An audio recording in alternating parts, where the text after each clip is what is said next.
Hello and welcome everyone to this lesson about MOSFETs. MOSFETs are the metal oxide field effect transistors which are widely used in electronics.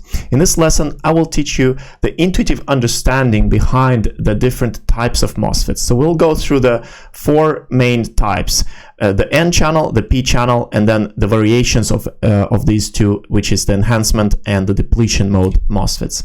So let's do a little drawing here so that we get an overview of the devices that we're going to be talking about.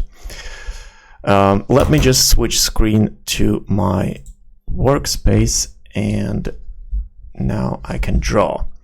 So we're talking about MOSFETs, and we have first the enhancement mode. So we have two groups basically. We have the enhancement and we have the depletion. And these two groups are then divided into N channel and P channel, and the same thing here, N channel and P channel.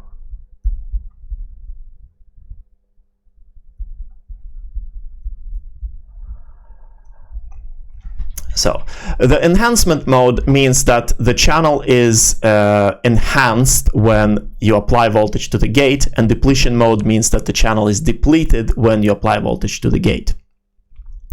And I'm going to explain exactly what this means. But let's draw the schematic symbols first. So you have probably seen all of these, and they're slightly different, and you need to understand the differences in the schematic symbols so that you can use the devices correctly. So first of all, we'll start with the enhancement group, which is the most common group, and these transistors look like this. So we have the N channel enhancement mode MOSFET. For enhancement mode, we use a dashed line here because when the default state, basically the default state, when there is no voltage on the gate, the default state of the transistor is that the channel is the channel is closed because there's no flow, there is no bridge. Let's put this like this, and let's draw a little diagram here. This is the silicone, what it looks like in the silicone. So this would be our gate, this would be our source and drain. And this would be our source, drain, and gate. Now, the N and the P, you can think of it as negative charge and positive charge. And thinking of it this way really helps you then understand the differences between the devices. So the negative charge, for the negative charge MOSFET, we can think of it as, like this. So when there is no voltage on the gate, the channel in the MOSFET is there's no bridge, it's closed. You can think of it as closed, but that means basically that there is no conductivity in the channel. It's not there is no bridge for the electrons to go from source to drain. So the device is not conducting. And when you apply a voltage on the gate, then the bridge opens. And now you have a bridge for electrons to go from source to drain, because it's the negative charge, which is the electrons. And now the device is open, and so the electrons are flowing through it. And in practice, this means that if you connect this between, if you connect source to ground and drain to a load, then let's see, plus there, and this will go to ground. Then you get a flow of electrons through this circuit when you apply voltage to the gate. Now in P channel it's different because now we're dealing with positive charge. So when we don't apply any voltage on the gate, then now we have the source here and the arrow goes out, and we have the drain here.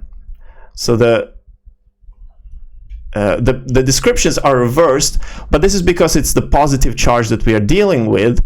So when the gate is not when there is no voltage on the gate, then there is no channel open, is exactly like in this case. But in this case, we're dealing with positive charge, so that basically means that we have a flow, or let's see, we don't have when the gate is closed, we don't have a flow, but we don't have a flow of positive charge, so the electrons can go from here to the other side, and so the device is actually enabled when we don't have any voltage on the gate. And when we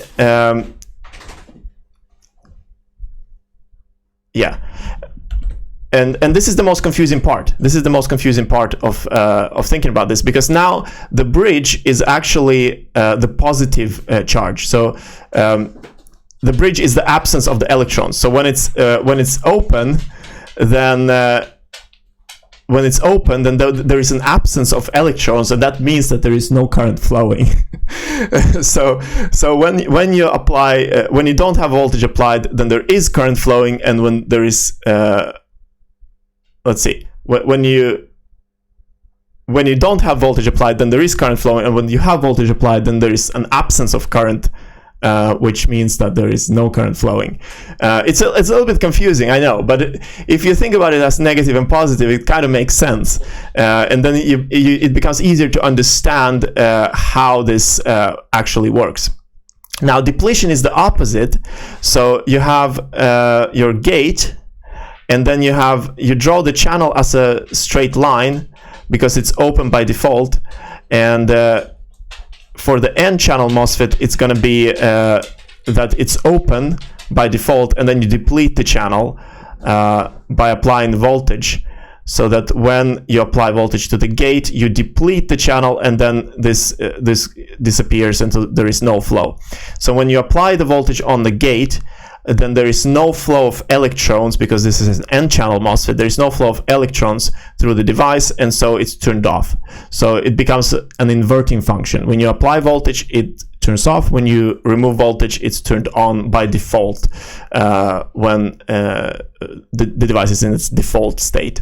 And for the P channel, it's the same thing, but with a positive charge now, so or the absence of electrons.